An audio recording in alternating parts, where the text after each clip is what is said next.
Welcome, everybody, back to another edition of Sportsbook Confidential here at the FingerLakes1.com studios in Seneca Falls, New York.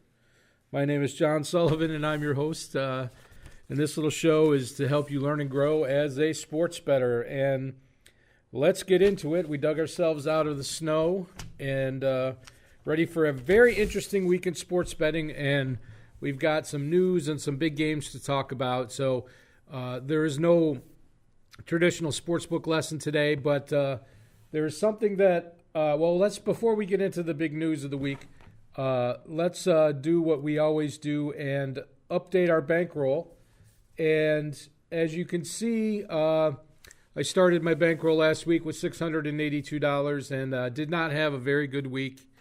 On Friday night, we had two hockey games that both were one-goal losses, and each was a $23 loss in our bankroll.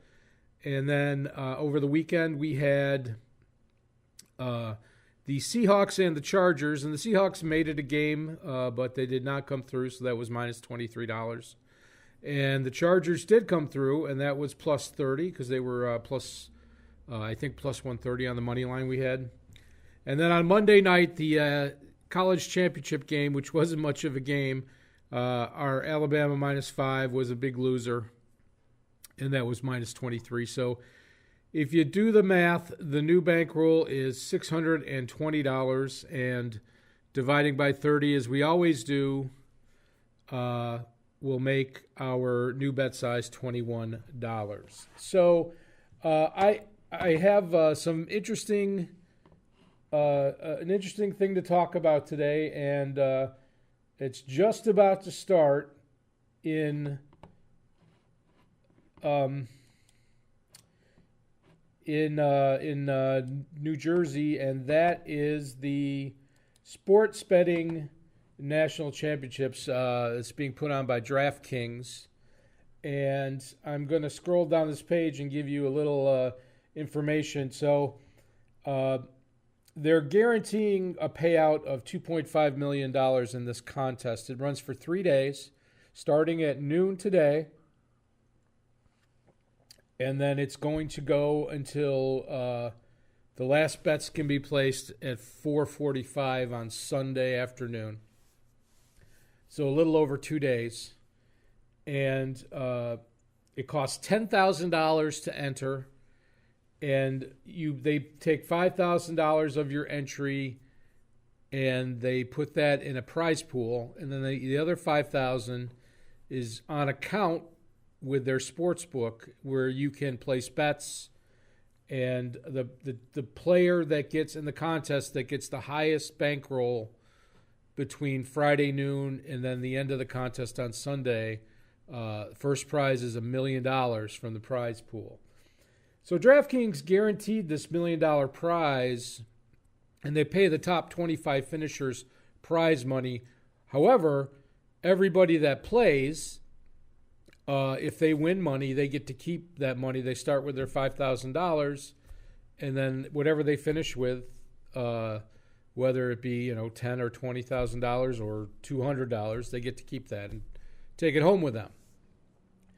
So this is in Newark, New Jersey, and it's there on purpose because, number one, it has to be in the state of New Jersey because that's where legal sports wagering is right now on the East Coast, and it's very close to New York. DraftKings does have a sports book in other locations in the state, but where they're hosting this championship is not an official sports book.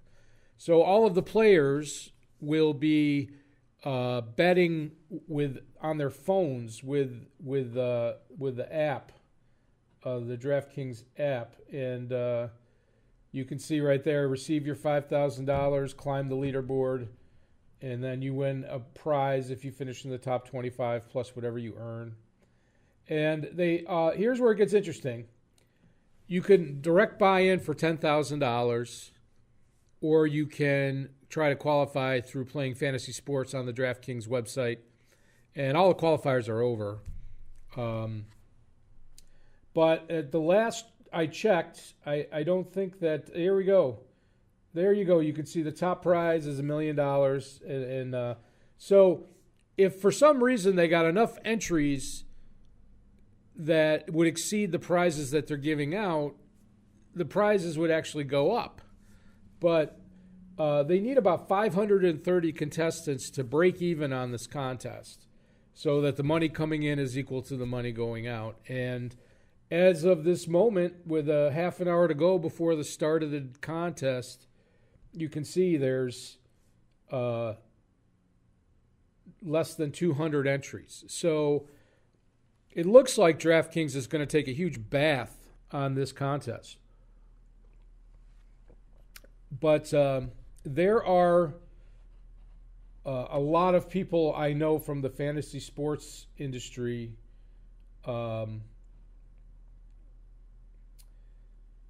that will be involved in this. A lot of the good fantasy players have won entry into this contest. It'll be very, very interesting to see how many people cross over into the sports betting world. And there's a couple of different ways you can go about this particular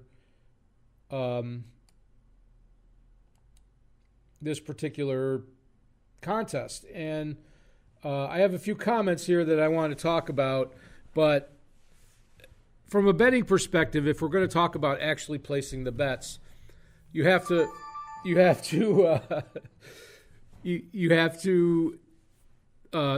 through DraftKings to place your bets. So you're limited by what their offerings are. But from a theoretical strategy, placing wagers, the different types of wagers that we have talked about in the past on the show. Do you do straight bets? Do you do parlays? Do you do huge underdogs? Do you do favorites? It'll be very interesting to see the strategies that these contestants employ. And one of the cool things about this contest is that if you place a wager in the contest, 30 minutes after you place the wager, it will be posted for the public to see. And if you want to follow along online on their website, you can actually download a CSV, download a file of all the wagers made by all the contestants.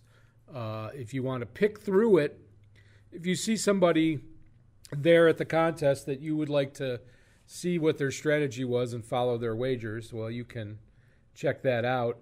I do know that they gave away, it says 12 entries that were social entries. They called social entries. They either gave away as promotional items or social media entries. And I do know that Phil Hellmuth, the poker player, is involved, which really made me scratch my head because what does he know about sports betting? There's nothing that I've followed this gentleman for years, and I don't think he knows a whole lot about sports betting. That's not to say he hasn't been coached or schooled in recent months. This contest was announced about 4 months ago, and they only got 200 entries, as I mentioned, and you can see that there's a lot of people that are joining this contest. If you have a 1 in 200 shot to win $1 million, for people that have the bankroll, those are good odds.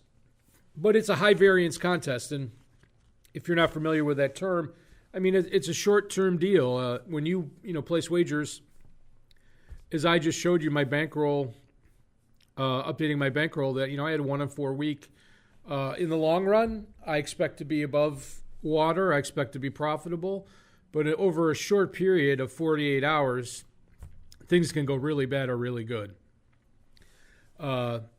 So there is definitely skill involved, but like a poker tournament, it's, you have to have a combination of, decent skill and tremendous luck to win one of these contests. I do think that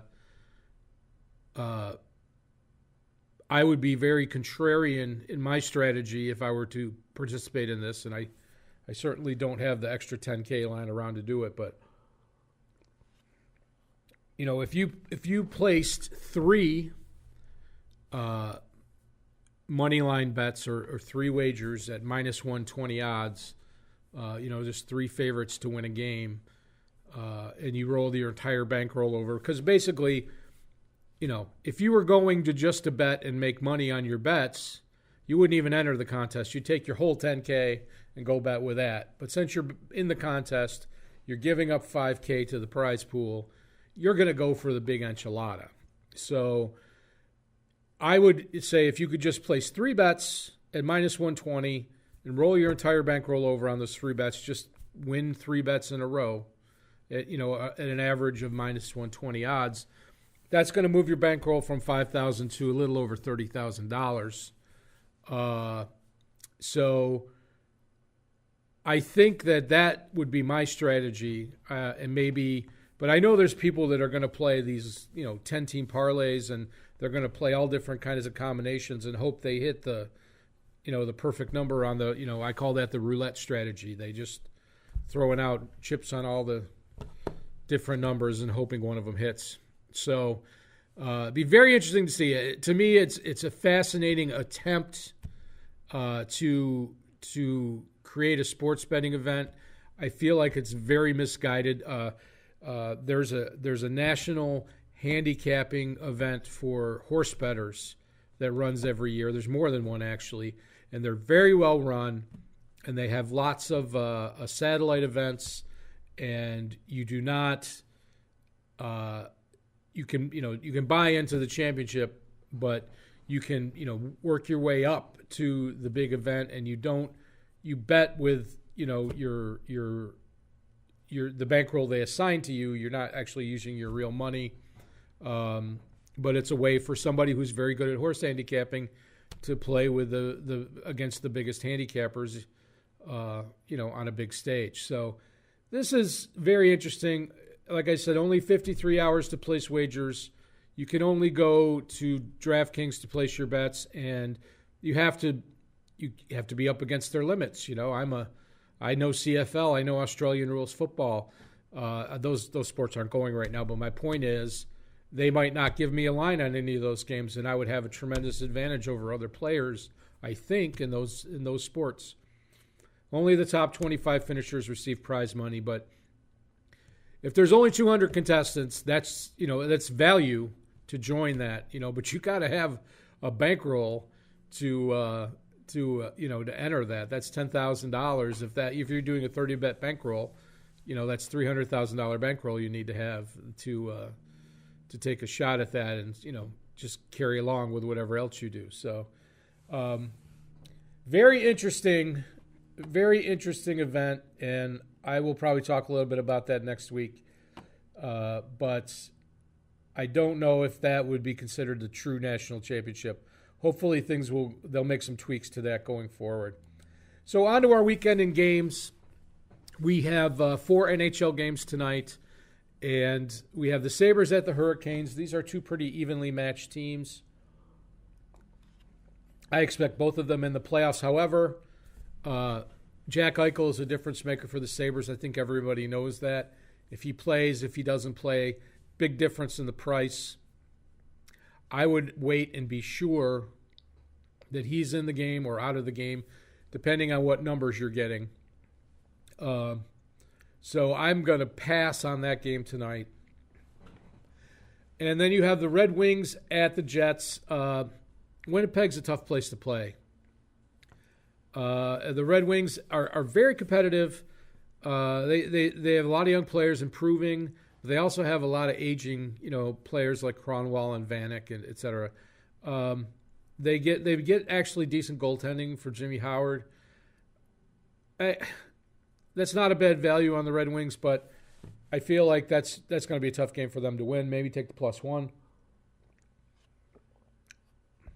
This game really stands out to me. The Panthers at the Flames, especially if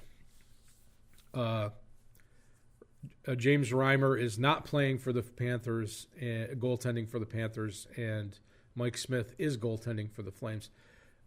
Panthers are a very skilled team. They play pretty well together. The Flames are definitely, I think, a contender in the West. Rittich is a very good goaltender. Luongo still has it when he's healthy. Staying healthy has been his problem. But at plus 201, not really missing any key players. That's tremendous value, taking the Panthers' money line. I like that number a lot. And then the Penguins at the Ducks. I bet the Ducks over the last few weeks, and they had an 8-game losing streak. Really struggling. They have a lot of young players, and I feel like they'll come around. But the Penguins, on the other hand, have been playing tremendous. And Matt Murray has come back from his injury and has played really well. So you got to like the Penguins here. It's just been a tough road to hoe for the Ducks. You wonder when they're going to start putting it back together again. But some interesting games tonight. So we'll see where that ends up on my picks for this weekend. And moving on, we're going to go to Saturday, and we're going to play Guess the Lines again for college basketball. And you have to remember, these are not official lines. These are what I would line the game as if I were the bookmaker. So they could be very different, and they could be very close. As a matter of fact, last week I had it was Ohio State and Michigan State, and I got that one exactly right. But there were a couple that I was off by a lot on. I had Duke -9, and they were like -16.5 or something like that. So they could be way off. But these are, I look at these games and I see the matchups, and this is what I say. Hey, if I was taking bets, this is kind of where I would put it, and what kind of numbers you look for. And that goes back to our lesson of, betting the number, not the team. It's not I want to bet Duke. It's like I want to bet Duke at what number. So that's what we're always looking at. That's how we find value. That's how we help make ourselves a profit. So Georgia Tech's at the Dome, taking on the Orange. Orange 4 in a row, playing very well. Tough to beat in the Dome. Georgia Tech has struggled. They're 10-5, which is not that great for an ACC team going into conference schedule. So I feel like Syracuse is a team that's tough to cover double digits for them.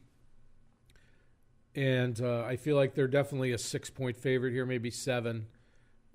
We'll see where that ends up.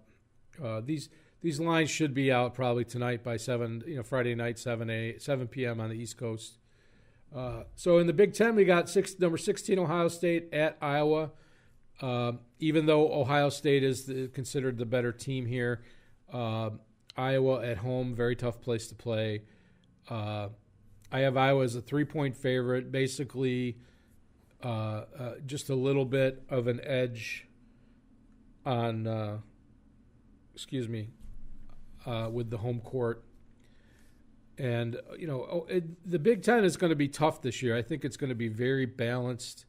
I don't think you're going to see any teams like just run through it, do a 14-2 or whatever conference record. It's going to be tough. So I expect that to be a very tight line. It could be, maybe it's 2 points in the other direction. I don't know, but I would look for Iowa plus points at home. That would be, I think, would be a value wager. In the Big 12, you got, I think this is one of the only 2 top 25 matchups on Saturday. TCU at Oklahoma. I've lined Oklahoma as a 2-point favorite. I think Oklahoma is a very undervalued team in the market. I've said that before. TCU is a good scoring team. I expect this game to be off the charts, with the total. I have no idea how the books would price the total. I just have to wait for them to come out. But I think these guys go into the 80s, maybe more. Here. So, I don't think Oklahoma has a huge home court advantage here, but I think they're slightly better, and I really think that they're an undervalued team, and you'll see them rise in the rankings as the season goes on. And then you have an interesting game here in the Big 12. Number 8, Texas Tech at Texas, visiting Shaka Smart. And I have Texas as 5-point underdog. They'll be competitive. The style they play is, that pressing tempo style, and I feel like they'll do something to keep this game close, and that's why I have it priced at +5. I think the books will probably price it closer to 7 or 8. But I like Texas, especially if they're getting double digits. That would be great. And then Duke is their first real road game of the year, where they're actually not playing at a neutral site, at Florida State. And Florida State took a beating last week against Virginia, and it's they will perform better than they did last week, but they're probably still going to lose. I would be very surprised if Florida State gets 12 points. I think it's going to be less than that. But, Duke can win by 20. Duke could win by 20. So, it'd be interesting to see where the line is there. But I have it at +9. And then in the SEC, you got number 3 Tennessee is just still hanging around in the top 5. And they're playing at Florida. Tough place to play. In the swamp, as they say. I have Florida +6. I expect this game to be very close as well. If Florida ends up getting 8 or 10 points, I would be very interested in that game. The SEC is going to be an underappreciated conference this year. I feel like the SEC and the Pac-12 are going to be, I don't think there's any top 25, and there might be one in the Pac-12. Arizona State, I know, is in the top 25. Anyway,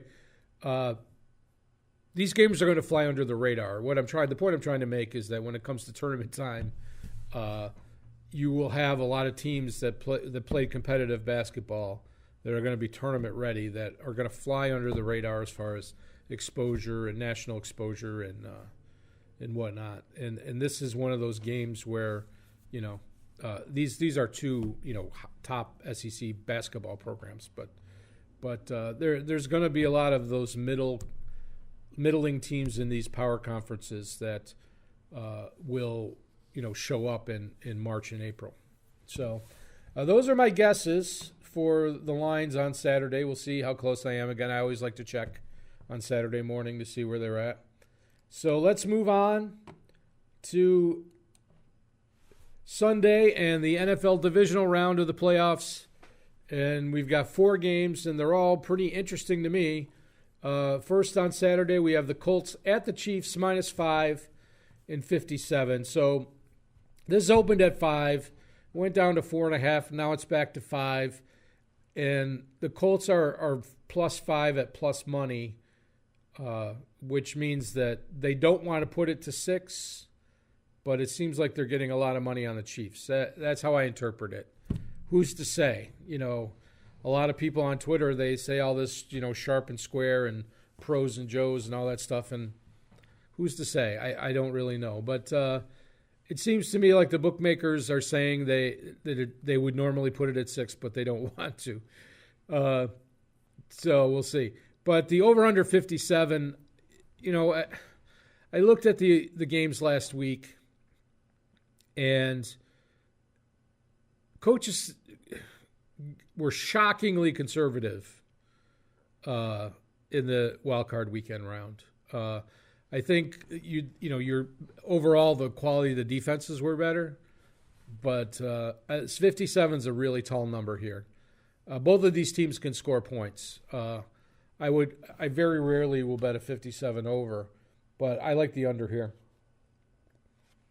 especially if it goes up one more. If it goes to 57.5 or 58, boy, I really like that under. So then on Saturday night, you got the Cowboys at the Rams. Rams -7.5 and a total of 50. And I got to tell you, I don't know what to make of the total because, Sean McVay is this supposedly new generation coach. But if he has a 14-point lead, in the second half, is he going to, run up the score, or is he going to try to grind out the clock? It's, I feel like we're in for some more unders this week. But it depends on how the Cowboys do. They lost Hearns with that horrific injury last week, but they got Beasley, they got Amari Cooper, the tight end Swain, I think his name is, and can they put up 250 passing yards in this game? I don't know. If they run, they give Zeke the ball 30 times. It's not going to go over 50.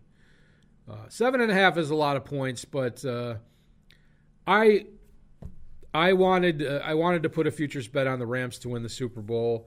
I checked last Sunday night, and it was plus 550. So it's 5.5 to 1 odds, and I went Monday to place my bet, and it was down to 440. So at 4 to 1, I decided it wasn't worth it for me to bet on the Rams to win the Super Bowl. But that's the team I think is going to win the Super Bowl. I really like them to take this game. I would certainly bet at money line if the odds were right.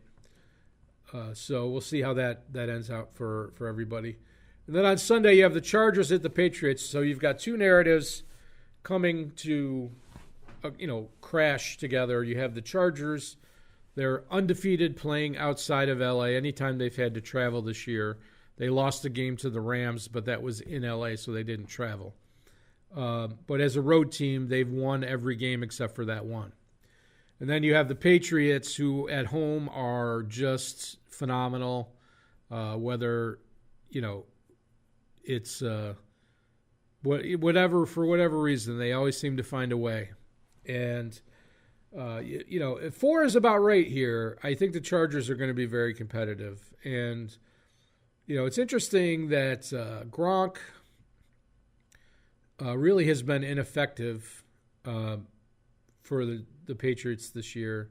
I don't know what that's all about, whether he's injured or he's fallen out of favor in the offense, or he can't, he doesn't seem to be able to block anymore.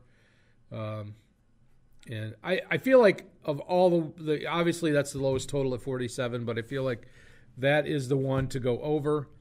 And then I think the Patriots are going to win this game. And then finally, the Eagles at the Saints. I already have a bet. I had a bet earlier in the week of the Eagles at 8.5.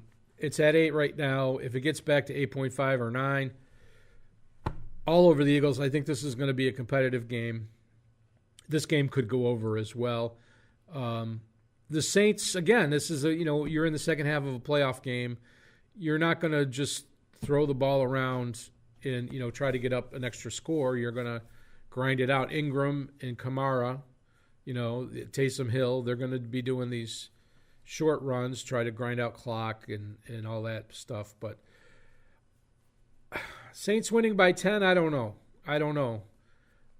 If you can, if the Eagles, if you can get 9 or 10, boy, I really like that wager a lot. So before we go to my picks and wrap this thing up, I have some nice blockbuster news this morning from Daniel Wallach on Twitter. He's a sports gaming lawyer, and this really applies to the New York sports betting scene. And it says here, Senator Joe Addabbo tells Gambling Compliance that New York will likely follow an incremental approach to sports betting, allowing the 4 upstate casinos to accept wagers this year in-house, and then waiting till 2021 before online wagering. That's not what people want. All the gaming companies and the sports betting media, that's not what they want. But this is going to be great news for those of us who live in upstate New York and central New York, especially here in the Finger Lakes, because anybody who wants to place a legal sports wager that lives on this side of the state is going to have to come here to Waterloo, to the Del Lago, to place a bet. And that will help traffic for the Del Lago. It will help their numbers tremendously. I just can't even imagine, what the Saturdays and Sundays are going to be like there with their sportsbook up and running. Now there's four total casinos. There's the Tioga Downs near Binghamton, down near the Pennsylvania border. There's another property in Schenectady and another property in Monticello. And those are the four New York State-run casinos that will have in-house sports betting. But here in central New York, we also have the Oneida Nation, the Turning Stone properties in Verona, Chittenango, and or Bridgeport and Cazenovia. So if you live in the Syracuse area, you're in luck, because you're going to have options to where you want to place your sports bets. And that is very exciting. There's lots of opportunities to meet. If people are going to come here to play sports bets, there's going to be lots of opportunities for us to meet them and share experiences, and hopefully it'll be great for the show. We can have guests and all kinds of stuff, and I'm just excited about the possibilities. So roll up the show here, and my picks this week. I got two picks for hockey tonight. We have the Panthers money line at plus 201. That's just too good of a number to pass up. If you want to play it safe, take Panthers plus 1. But I like that money line plus 200. And then the Penguins, I'm going to take them -1 at plus 135. They've been putting up a lot of goals lately, so I'm very impressed with the way they're playing, even though it's a road game. And then I have the Colts and the Chiefs on Saturday, under 57. I think that's my strongest play of the week, -107. And then finally, we have the Eagles at plus 8, -104, but I prefer 8.5. I would probably pay, if I get 8.5 at -110, I would probably play that instead. But watch the lines this weekend. You might be able to get yourself some better numbers. So that's it for this week. Next week, I'll do a little review of the sports betting contest to see how that whole thing went. And I'm going to play the outro music for you. And let's try to get some winners this week. All right, everybody. Take care.